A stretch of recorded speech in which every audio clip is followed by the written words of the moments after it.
Abdoulaye Diédhiou. Voilà, Abdoulaye Diédhiou que l'on retrouve tout de suite pour la présentation du menu de l'Observateur de ce jeudi 23 avril 2015. Bonjour Abdoulaye. Bonjour Pape Cheikh, bonjour à toute l'équipe de Yeewu Leen.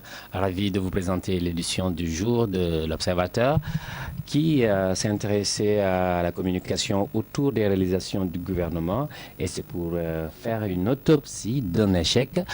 C'est un constat pour le moins accablant, un aveu d'échec clairement exprimé. Le président Macky Sall n'est pas satisfait de la communication de son gouvernement et l'a fait savoir publiquement en présence de ceux-là même qui sont préposés à la tâche de mener cette communication. Les responsables en charge de ce volet ne doivent pas être fiers d'eux, car à entendre parler le chef de l'État, il n'est pas du tout content de son équipe. En marge du Conseil des ministres délocalisé à Kaffrine le jeudi 15 avril 2015, le président Macky Sall a avoué les failles dans la communication de son gouvernement. À l'en croire, c'est un déficit dans ce domaine, car pour lui, ses réalisations économiques et sociales dépassent de loin celles de ses prédécesseurs, mais restent invisibles ou incomprises des populations. Également à la une de l'Observateur, guerre totale entre GFM et DP World.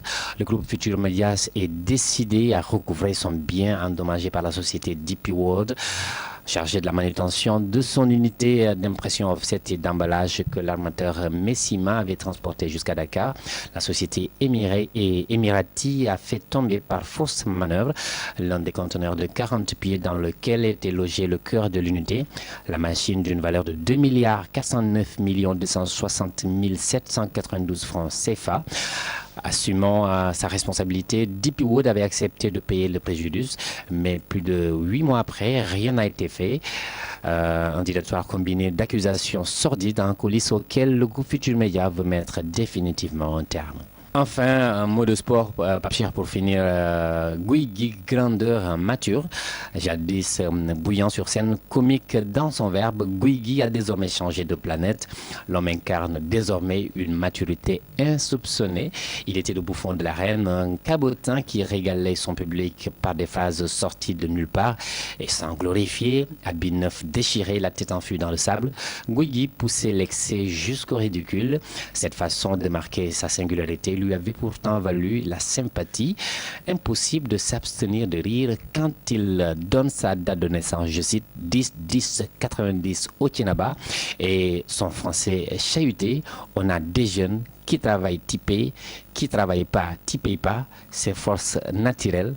Aujourd'hui, Guigui s'est beaucoup amélioré sur le plan de la communication. Sa façon de faire le show aussi, le fougueux, c'est bien assagi. Voilà, Pape Cheikh, c'était tout pour l'édition du jour de l'Observateur. À vous, aux téléspectateurs, aux lecteurs. Bonne lecture. Merci Abdoulaye Diédhiou. Nous remercions toute la rédaction du quotidien L'Observateur. On vous retrouve demain matin. Ce sera vendredi, Inch'Allah, toujours pour cette présentation de ce quotidien. Mooy numéro 1. xam naa wax ko sax mooy géej am na ndox waaye de temps en temps baax na itam ñuy fàttali mbokk yi suñuy mbir nii yéen rek la ñu ko jagleel ba tax foo dem rek def nañ fa dara.